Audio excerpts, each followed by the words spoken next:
Depois que Lucian subjugou completamente Zhang Kui, mostrando apenas uma fração do seu poder, o lugar voltou à sua calma. Não muito depois, uma mãe e sua filha passavam pelo local. A menina pulava alegremente, até que parou de repente, olhando para alguém à frente. Ela puxou a mão da mãe e apontou. Mamãe, aquela moça parece aquelas pessoas bobas da TV. A menina se referia a Peng Ho, que estava parada sob um poste de luz, com o olhar totalmente perdido. Você poderia pensar que ela estava encantada com nosso protagonista, mas não era bem isso. Na verdade, ela estava apavorada, ainda tentando processar tudo o que tinha acabado de testemunhar. Foi real? Aquele jovem massacrou todos eles como se fossem animais? Esse é o tal Lucian de quem todos falam. Enquanto isso, Lucian olhava para uma mão decepada no chão, refletindo sobre aquele confronto. O grande mestre que enfrentará parecia estranhamente fraco. Nem se comparava ao poder de outros verdadeiros grandes mestres que já havia sentido. Ele então percebeu. Aquele homem provavelmente usou algum método obscuro para alcançar artificialmente o 8º nível. Mesmo assim, Lucian compreendeu ainda mais sua própria força. Apesar de nunca ter enfrentado um 8º nível no topo absoluto, sentia-se confiante de que podia esmagar qualquer um dentro do nível comum. Aquele golpe nem havia sido seu poder total. Foi apenas um teste, uma tentativa de fundir seu poder psíquico com um ataque direto enquanto estava em seu estado do deus marcial. E o resultado o surpreendeu. E se ele combinasse isso com outras técnicas? Seus olhos varreram a rua, até se fixarem em uma garota parada sob o poste de luz, a mesma de antes. Ela estava ali há um tempo, e Lucian percebeu que provavelmente viu tudo. Talvez estivesse até pronta para ajudar caso precisasse. Embora os inimigos já estivessem eliminados, talvez ela ainda pudesse ser útil. Enquanto isso, Peng Ho continuava parada, em choque, como se fosse um computador Windows XP de 20 anos atrás sendo ligado, demorando para voltar ao normal. Ela nem sabia quanto tempo havia se passado, até que a voz urgente no fone rompeu seu devaneio, perguntando repetidamente: o que está acontecendo? Responda. Está tudo bem? Despertando do transe, Peng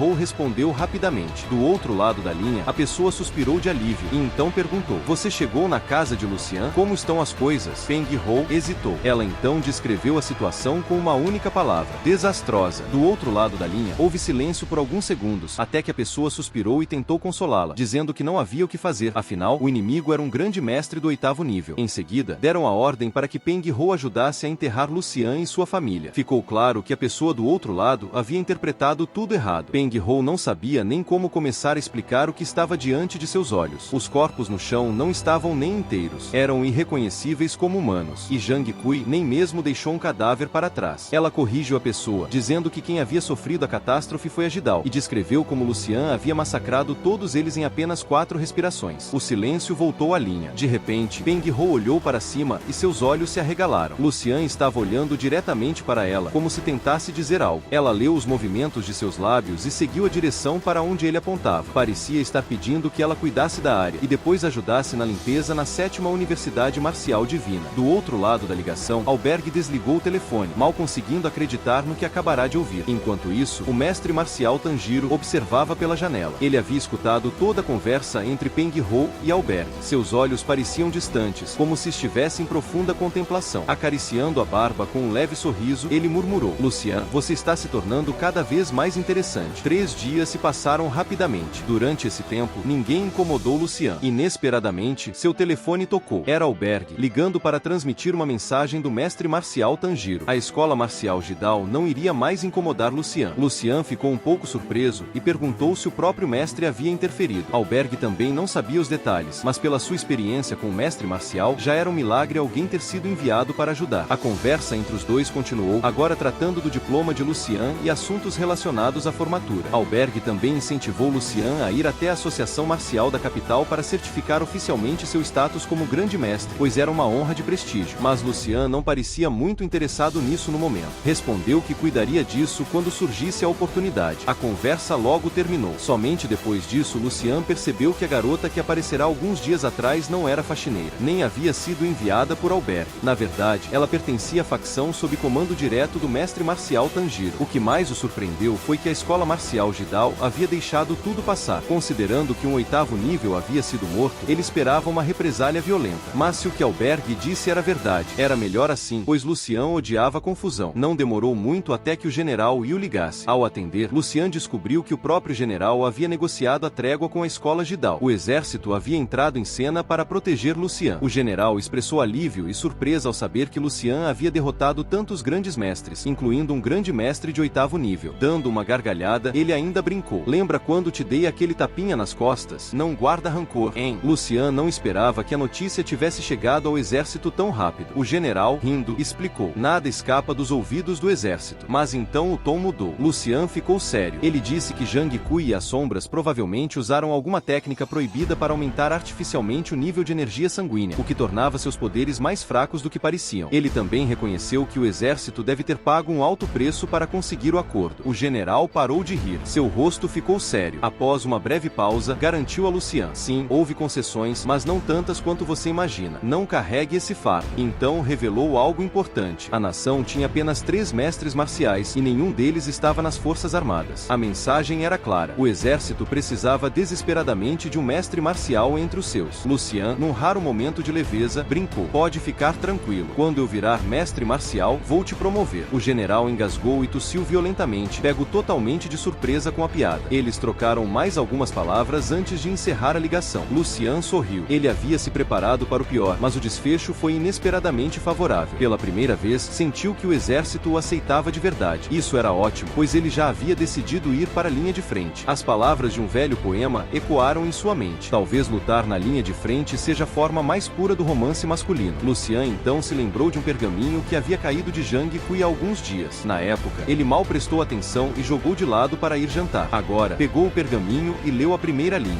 Em seguida, jogou direto no lixo. As técnicas no Reino dos Sonhos eram milhares de vezes superiores àquilo. Ele então se sentou para meditar, fechando os olhos e acessando o Reino dos Sonhos. Desde que voltará para casa, sua mente estava constantemente tensa. Já fazia tempo desde sua última visita àquele lugar. Ao se ver de pé na interseção das ruas, observando os prédios decadentes, até os zumbis vagando por ali lhe pareciam reconfortantes. Ele acenou para eles, brincando: hoje não tem luta. Todo mundo pode descansar. Se entenderam ou não, pouco importava. Lucian saiu correndo e, pelo que parece, ao menos um dos zumbis pareceu feliz. Olha só aquele sorriso brilhante. Até zumbis precisam de um dia de folga, às vezes. Ele então entrou em um prédio e convocou novamente Lee, pedindo que verificasse seu perfil pessoal. Dessa vez, notou mudanças significativas. A foto mostrava uma versão mais velha de si mesmo, com uma cicatriz sobre um dos olhos. Segundo o registro, ele havia vivido 360 anos, atingido o nível de super mestre marcial 9º nível. A descrição elogiava seu talento extraordinário. Aos 25 anos, se tornou grande mestre de 8º nível. Aos 40, ascendeu ao 9º nível. Aos 50, matou Lian Jibei, o mestre marcial da Jidao. No mesmo ano, derrotou Tan Zhongyu e o mestre marcial transcendente. Aos 60, viajou por todas as nações e derrotou todos os artistas marciais do 9º nível. Foi nomeado o mais forte sob os céus e considerado um dos 10 maiores mestres marciais dos últimos 3.000 anos. No início, Lucian ficou confuso com o termo super 9º nível, mas logo entendeu. Era um nível acima do 9º, ainda sem nome oficial, já que o 10º nível ainda não havia sido desbloqueado. Segundo os registros históricos, o 10º nível só foi alcançado 3.000 anos após a morte de Lucian. Mas, nesta vida, Lucian jurou silenciosamente que ele seria o primeiro a trilhar esse caminho. Quando isso acontecesse, poderia trazer todas as técnicas do Reino dos Sonhos para a realidade, sem mais temer pela segurança da família e dos amigos. E mesmo que não fosse ele, uma vez que o caminho fosse aberto, inúmeros gênios marciais seguiriam seu exemplo, criando técnicas ainda mais absurdas. No fim, tudo estava se encaminhando para algo grandioso. Quanto a matar o Jidao, aquilo já era esperado, então não foi surpresa nenhuma. Naquele instante, seu nível de acesso ao projeto Semente de Fogo foi elevado mais uma estrela. Agora podia desbloquear técnicas ainda mais avançadas. Lucian ficou extremamente empolgado. Ordenou a Eli que pesquisasse as próximas técnicas. Técnica do corpo estelar, respiração natural, meditação de cristal.